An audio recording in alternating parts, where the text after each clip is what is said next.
Kaya ngayon si Mayang, pangalawang gabi na 'yon, no? Hindi na nakabalik. Sino kayang nakaampo nun?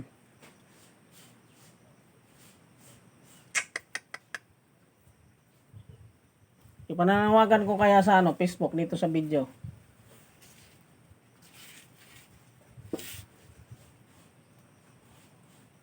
Siya nga pala mga guys, for today's video,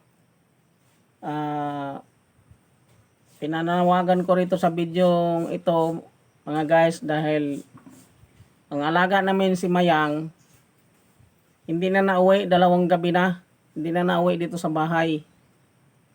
Baka kung maaari ho, pakibalik na lang dito sa aming bahay ho si Mayang dahil nag-alala na kami 2 gabi na hindi na, nakabalik dito sa aming bahay at talagang nalulungkot na kami sa kanya dahil 1 taon mahigit naming inalagaan ho yun dito. Maliit pa lang siya, sisiw pa lang siya, inalagaan na namin dito hanggat sa lumaki.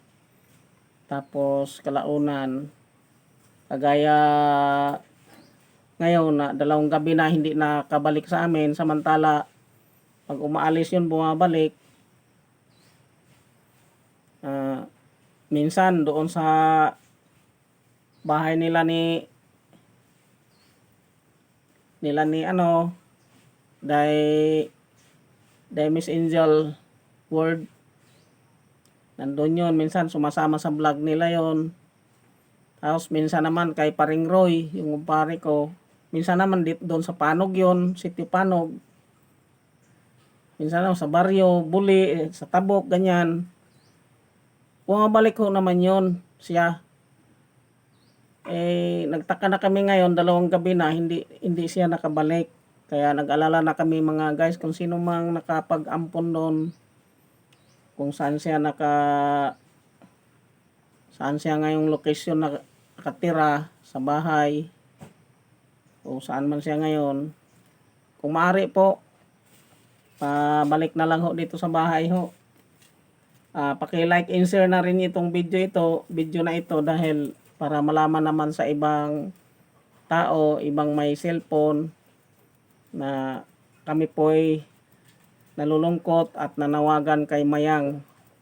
2 gabi na po siya hindi nabalik dito sa bahay ho namin, ang aming alaga na si Mayang. Ikinalulungkot namin ho yan dahil napamahal na namin si Mayang. Tapos mawawala lang siya ng 2 gabi na hindi na nabalik, hindi na nauwi, hindi na nakatulog sa kwarto namin. Kaya kung maaari ho, kung sino mang nakakita noon, pakibalik lang ho dito sa bahay namin. At walang problema, hindi ho kami magagalit kung sino mang magbalik dito. Matutuwa pa kami dahil ibinalik. Hindi kami magagalit kung sinong mang magbalik kay Mayang. Masaya pa kami. Saya kami pag maibalik dito sa bahay namin. Paki-like and share na rin sa video ito para malaman din ng ibang may cellphone na talagang nananawagan po kami. Kung sino mang naka-adapt kay Mayang na alaga namin. Napamahal na po kasi kami kay Mayang. Dahil simulat sa Paul, maliit pa lang yon, sisiw pa lang, inalagaan na ho namin. Tapos ganitong nangyari. 2 gabi na hindi na siya nakatulog sa kwarto namin. Yun lang po ang aking pananawagan at paki-like and share na rin itong video na ito para malaman po sa ibang tao, ibang may-ari ng cellphone, para mapanood nila itong video na ito. Kung sino mang naka-adapt kay Mayang sa ngayon, pakibalik lang po kung maaari dito sa bahay ho namin. Okay, thank you for watching at God bless us all.